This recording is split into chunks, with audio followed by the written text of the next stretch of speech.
The officer's face was just a shape on the other side of my window. He had a standard-issue flashlight, but it was pointed down at his notepad, not at me. The beam of light was not a detail I registered in any physical way. It was simply a tool he was using, and its function was to allow him to write. The car was off. I had turned it off the moment I saw the patrol vehicle's lights activate in my rearview mirror. The key was in the ignition, inert. "Ma'am, I need you to state your name for me," the officer said. His voice was a flat, procedural instrument. I had been driving for hours. I knew this based on the clock on the dashboard, which had marked the passage of time with objective, digital certainty. My destination had been nowhere, and I had been well on my way to getting there. Now, I was here, on the shoulder of a county road I couldn't name, in a jurisdiction I didn't know. "Is there a problem, officer?" I asked. My own voice was a mechanism, producing the required query. "The problem," he said, not looking up from his notes, "is that this vehicle, a gray sedan, license plate number 7 Victor Alpha 351, was reported stolen approximately 2 hours ago by its registered owner, a Mr. Robert Miller. Robert Miller, my father. He had reported his own car stolen, the car he had let me borrow for a 30-minute errand, the car I had been driving for nearly 7 hours. The pieces of the situation arranged themselves in my mind with a stark, simple logic. My extended drive for personal clarity had been interpreted through his framework of rules and fear as a theft. He must have called my phone, found it off, and gone straight to the worst-case scenario. The consequence of my need for privacy was a police report. "Ma'am," the officer repeated, his patience a finite resource being expended. "Your name." This was the moment. The moment where I had to attach my name to my actions. Not just the action of driving too far for too long, but the action of causing my father to feel a level of panic that resulted in this. This was the point where my private journey became a public record. This was the end of the thought experiment and the beginning of the explanation. My name was the first word of that explanation. It was the signature on the confession. There was so much I wanted to say, a whole dissertation on why a person might do something like this, a thesis on the difference between running away and just driving away. But he hadn't asked for that. He had asked for my name. My name is Anna Miller. How did my life get compressed into that single, terrifying statement? How did a simple errand to the post office culminate in me being investigated for grand theft auto against my own family? To understand how I ended up on the side of that road, confessing my identity as if it were a crime, you have to go back to the beginning of the day.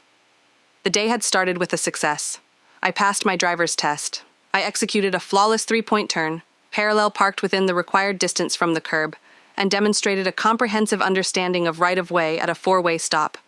The examiner, a woman who seemed to operate on a system of checks and balances, with no room for subjective assessment, handed me the signed paperwork without any particular ceremony. It was a transaction. I had performed the required tasks, and I had received the certificate of completion. I was, according to the state of Kansas, competent to operate a motor vehicle. My parents were waiting for me at the DMV. My mom hugged me. My dad shook my hand. He looked at the paperwork as if reviewing a contract, confirming that all the necessary signatures and stamps were in place. "Congratulations, Anna," he said. "This is a big responsibility." "I know, Dad," I said. I did know. It had been the central theme of my life for the past year. We drove home, my dad at the wheel, and the conversation was not about the freedom I had just gained, but about the rules that would govern it. This, I had expected. My father's older brother, my Uncle David, had been in a serious car accident when he was 18. It was a story I knew by heart. Not because it was told often, but because it was the unspoken source code for our family's operating system of caution. It was the reason for the curfews, the constant check-ins, the detailed itineraries required for a trip to the mall. My father's fear was a logical, data-driven conclusion based on a past event. "The rule is simple," he said as we pulled into our driveway. "You can use the car for approved errands, to school and back, to the library, to the grocery store. No long trips for now, no joyriding." "Robert," my mom said softly, "it's not joyriding, it's just driving," I clarified. "Like, to get used to it." "You get used to it by driving to the store," he countered. "Short, purposeful trips. That's how we build trust." We start with a small radius, and if all goes well, we expand it, systematically. He was a systems analyst. He saw the world as a series of inputs, processes, and outputs. My driving was a new process to be managed. And you always have your phone on, he added, fully charged, and you answer when we call, no exceptions. I agreed to all of it, every term, every condition. I understood his reasoning. I wasn't a reckless person. My grades were good. I had a part-time job at the local library. I didn't get into trouble. I was the model of a reliable daughter. I believed that my record of dependable behavior should have been sufficient data to prove I was a low-risk operator. But the ghost of Uncle David's accident was a variable he could never fully account for, so he managed it with constraints. I agreed because I wanted the keys, and agreeing was the most efficient way to get them. I promised to keep my trips short and purposeful. I promised to call. I made the promises in good faith, even if I didn't fully agree with the premises they were built on. Later that afternoon, my mom needed a package mailed. It was a small, padded envelope. "Could you take this to the post office for me?" she asked, holding out the car keys. It was a test.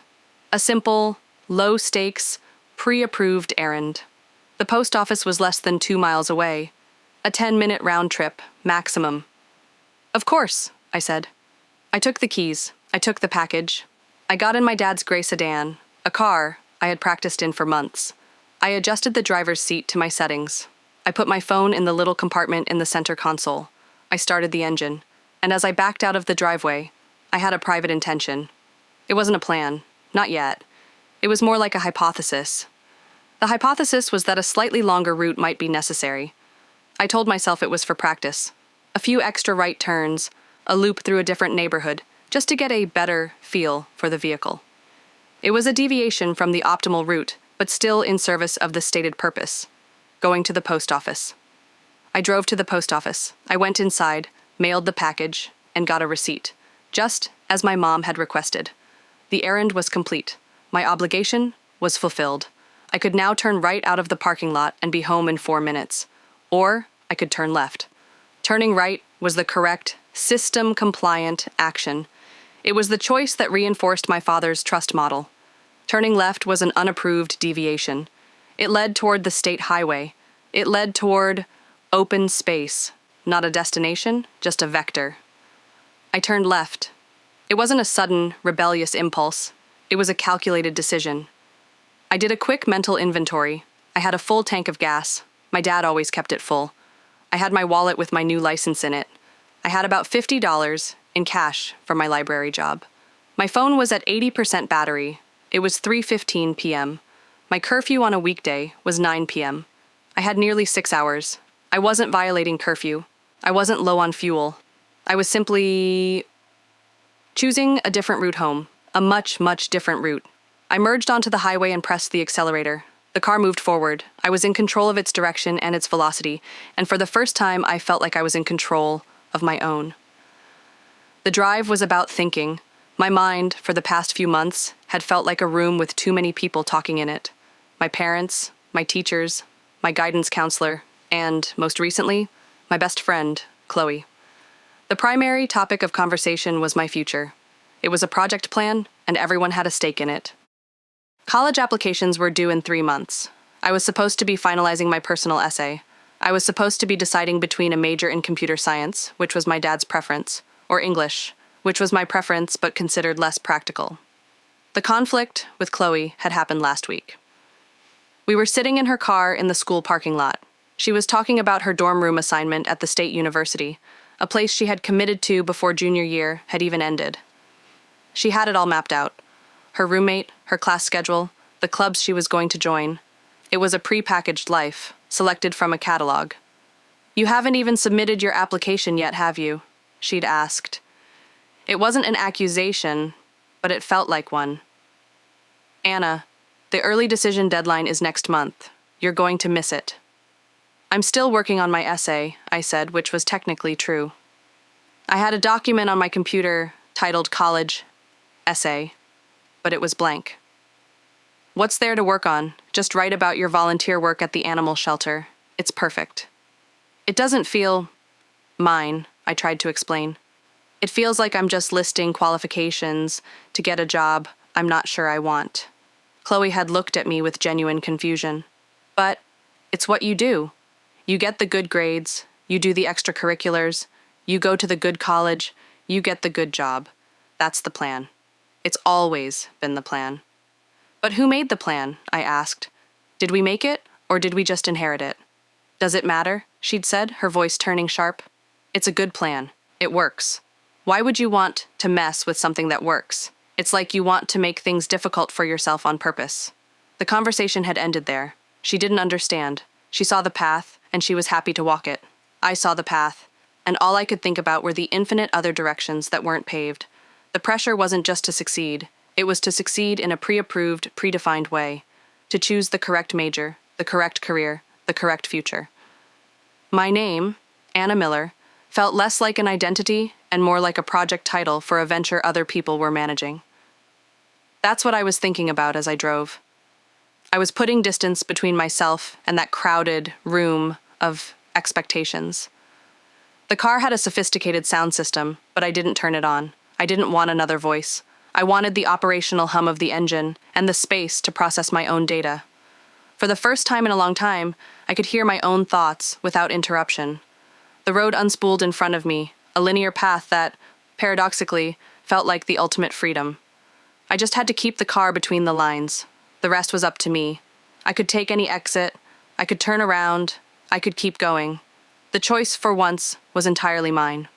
After about 2 hours, I saw a sign for a rest stop. It was a functional decision. I needed to use the restroom and stretch my legs.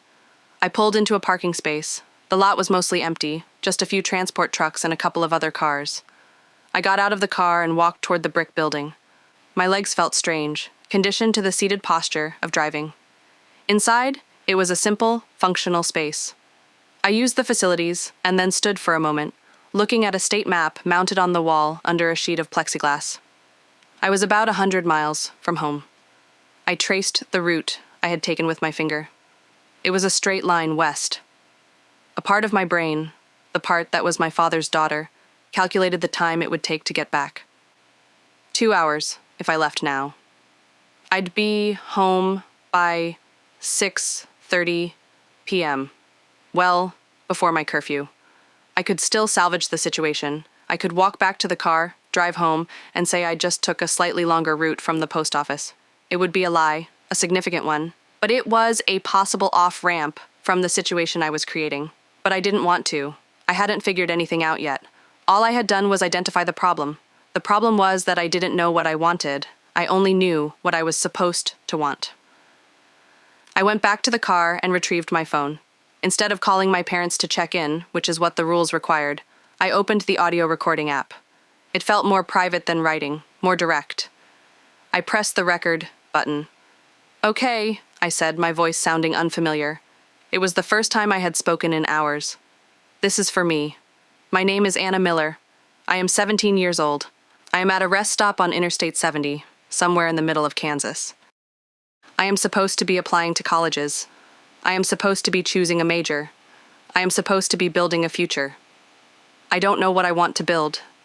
I feel like I've been given a set of blueprints and told to get to work, but I never got to say if I even wanted a house.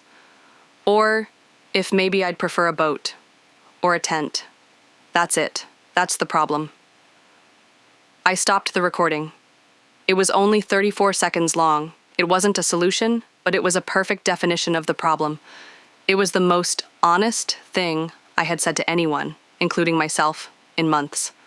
It was a piece of data that was mine alone. As I was putting my phone away, an older woman who was getting into the car parked next to mine caught my eye. She had been standing there tying her shoe, and I realized she might have overheard my little monologue. "Figuring things out is a long drive," she said. It wasn't a question, it was a statement of fact. Her face was plain, and her expression was neutral. "I'm sorry if I was talking loudly," I said, feeling a flush of embarrassment. "You weren't," she said, closing her car door but not starting the engine yet. She looked at me through her open window. "My husband and I, when our kids were your age, we had one big rule. We called it the no surprises rule. You want to drive to the moon?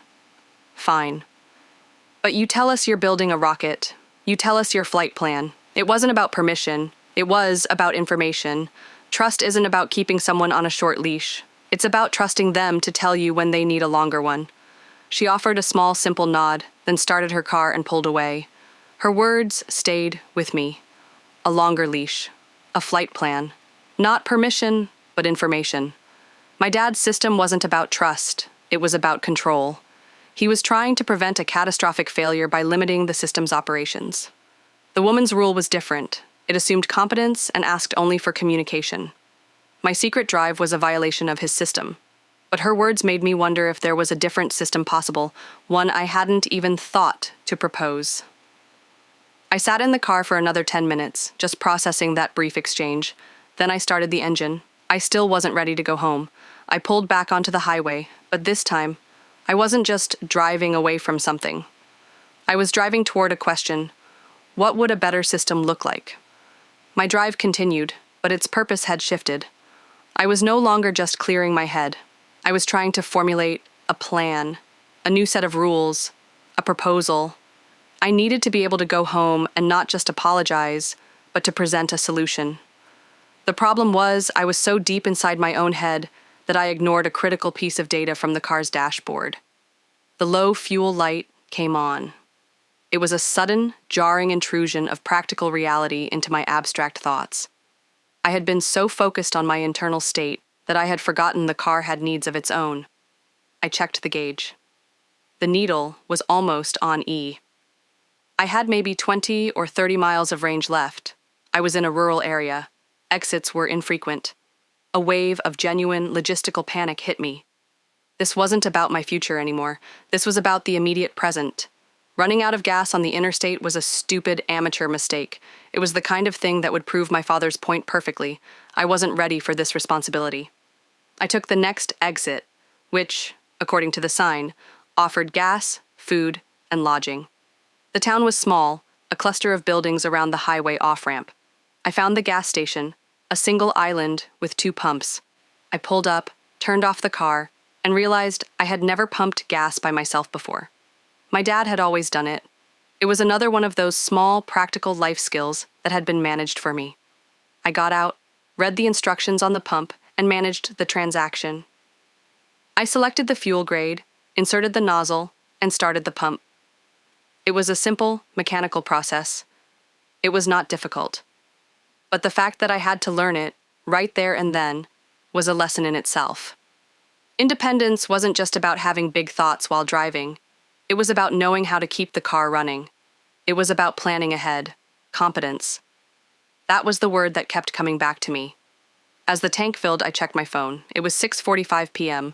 My battery was down to 15%, and I had 5 missed calls from my dad and 3 from my mom. My stomach twisted. The no surprises rule. I had created a massive surprise. They had no information. They didn't know I was safe. They didn't know I was 150 miles away at a gas station. They just knew I was gone. The package had been delivered hours ago. The 10-minute errand had stretched into an epic of non-communication. I knew I had to call. But what would I say? "Hi, Dad, I'm in a town I've never heard of because I was having an existential crisis." It sounded absurd. I decided a text was better. It would give me time to compose my thoughts, to explain myself logically.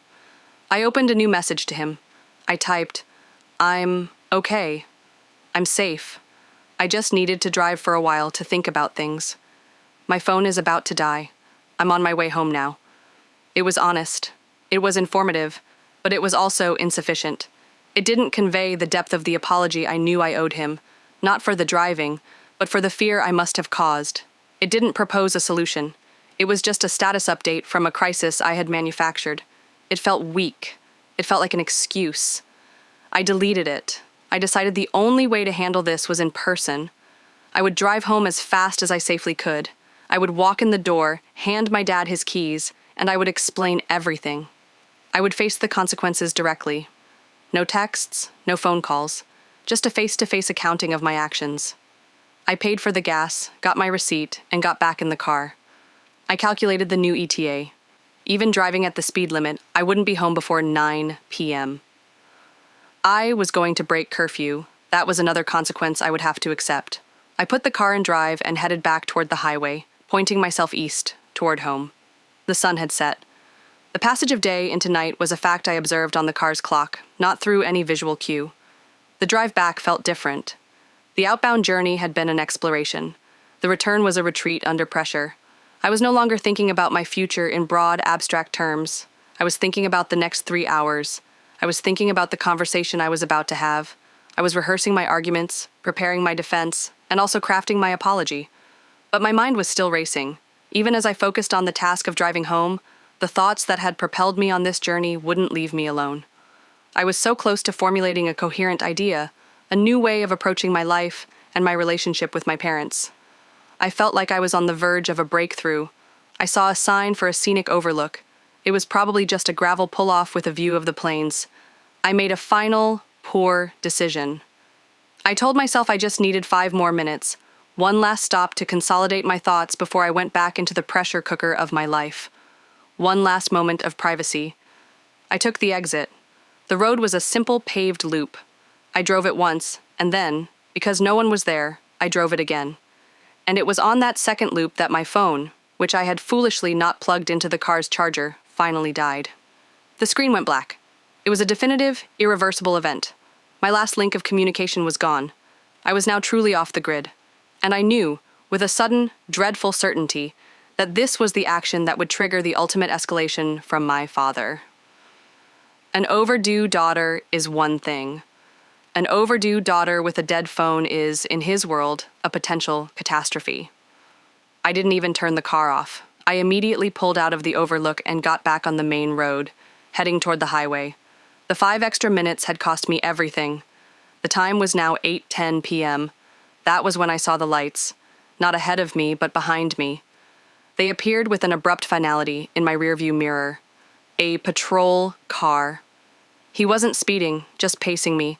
I checked my own speed. I was going exactly the speed limit. I hadn't made any traffic violations. Then he moved closer, and the lights on his roof activated. My course of action was clear. I signaled, pulled over to the shoulder of the road, put the car in park, and turned off the engine. I did exactly what I had been taught to do in driver's education. I waited. The officer approached my window, and the whole world contracted to that single focused point of interaction. And that brought me back to the beginning. "My name is Anna Miller," I said, and the officer made a note on his pad. "Anna Miller," he repeated. He walked back to his patrol car. I assumed he was running my name, confirming my identity. The wait was the worst part. There was nothing to do but sit in the silent car and contemplate the series of choices that had led me here. The left turn out of the post office, the audio memo, the deleted text, the scenic overlook. Each one had been a small, rational decision at the time, but the cumulative effect was this: being investigated on the side of a dark road. The officer returned. "All right, Miss Miller, it seems there's been a misunderstanding. Your father is on the line. He's concerned. I'm going to have you speak with him." He held out his own phone. I took it. It felt heavy, a device that carried the weight of my father's panic. "Hello?" I said. "Anna? Oh, thank God. Anna, are you okay? Where are you? What happened?" His voice was strained, the words tumbling out in a rush of pure, undiluted fear. It wasn't anger, it was terror. And hearing it, I finally understood the full impact of my actions. My quest for privacy had inflicted a genuine trauma on him. "I'm okay, Dad," I said, and my voice was steady. It was a strange reversal of roles. He was the one who was panicked, and I was the one who was calm. "I'm completely fine. I'm with a police officer. I'm safe." But the car was stolen. I reported it stolen. I didn't know what to think. Why didn't you answer your phone? "My battery died," I said. It was a simple fact, a consequence. "Dad, I'm sorry. I am so sorry I scared you. That was not my intention. I needed to drive. I needed to think, and I didn't know how else to do it." "Think? Think about what? You can think at home." "No," I said, firmly but not disrespectfully. "I can't. It's too loud there. Too many other people's thoughts. I needed to find a place where I could hear my own." There was a pause on his end. I could hear him take a deep breath, an audible effort to bring his own system back under control. "The officer says you're about an hour from home. Can you drive?" "Are you okay to drive?" "Yes, I'm fine." "Okay," he said, his voice dropping from panic to a tense procedural tone. "Come home. Just come straight home." "I will," I said. I handed the phone back to the officer. The officer explained the next steps. He had to officially clear the stolen vehicle report. It would take a few minutes. He was professional, even a little bit sympathetic. He didn't treat me like a criminal. He treated me like a teenager who had made a significant error in judgment, which is exactly what I was. Once the report was cleared, I was free to go. The drive home was quiet. There were no more detours, no more mental excursions. My only objective was to get back. I walked through the front door at 10:27 p.m. My parents were sitting at the kitchen table. They both stood up when I came in. My dad looked at me, then at the keys in my hand. My mom just looked at my face. "I'm home," I said. My dad spoke first. "Give me one good reason why I shouldn't take these keys, and you never drive again until you're 21. His voice was low and controlled. The panic was gone, replaced by a deep foundational anger that came from fear. "Because that wouldn't solve the problem," I said, meeting his gaze. "The problem," he said, his voice rising, "is that you took my car, disappeared for 7 hours without a word, and forced me to call the police because I thought you were in a ditch somewhere. That is the problem." "That's not the problem," I said calmly. "That's the symptom. The problem is that the system we have for my independence isn't working. It's not a system for building trust. It's a system for controlling risk. And it's making me feel like I have to choose between being honest and being myself." My mom put a hand on my dad's arm. "Robert, let her talk." He sat down, a gesture of concession. I sat down across from him, and I laid it all out. I told them about the pressure, about the fight with Chloe, about feeling like my future was a project plan I hadn't co-authored. I told them about needing space to think, real physical space. I told them about the audio memo I recorded to myself. I explained that the drive wasn't about defiance or rebellion. It was a research trip. I was trying to gather data on my own thoughts. And then I proposed a new system. I used the words the woman at the rest stop had given me.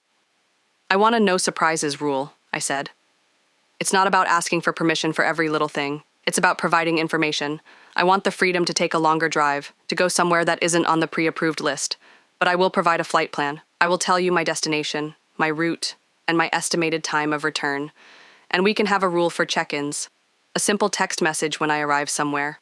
A call if I'm going to be late." My dad was listening. I could see his analyst brain engaging with the proposal. He was processing the new data. "And what about the phone?" he asked. "A flight plan is useless if I can't reach you." "A new rule," I said. "The car doesn't go and drive unless the phone is plugged into the charger." "And another one. The gas tank is never allowed to go below a quarter full." I learned that one today. It's about competence. You're worried I'm not competent enough to handle the risks of driving. Let me prove that I am. Not by keeping me on a 2-mile leash, but by giving me a chance to manage a longer one responsibly.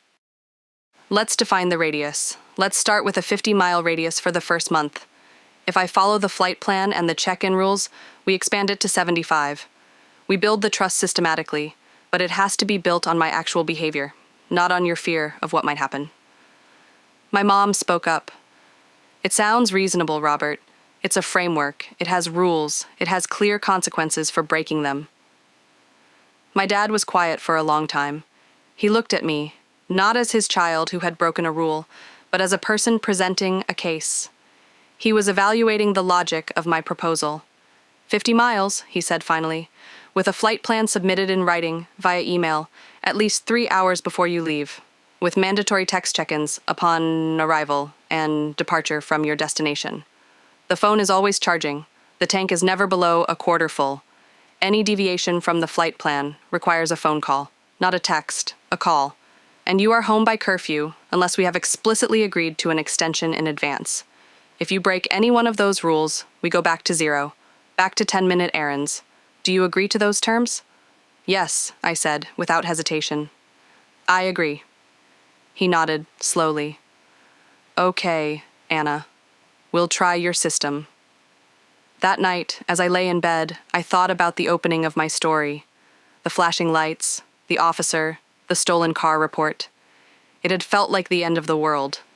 But it wasn't. It was the beginning of a negotiation. It wasn't the night I stole my dad's car. It was the night I learned how to articulate my own needs in a language my family could understand. It was the night I stopped being a passenger in the project of my own life and started learning how to drive. My name, I realized, wasn't just a label to be attached to a set of expectations. It was mine to define.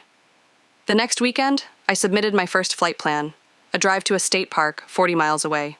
Destination, route, and ETA all clearly specified.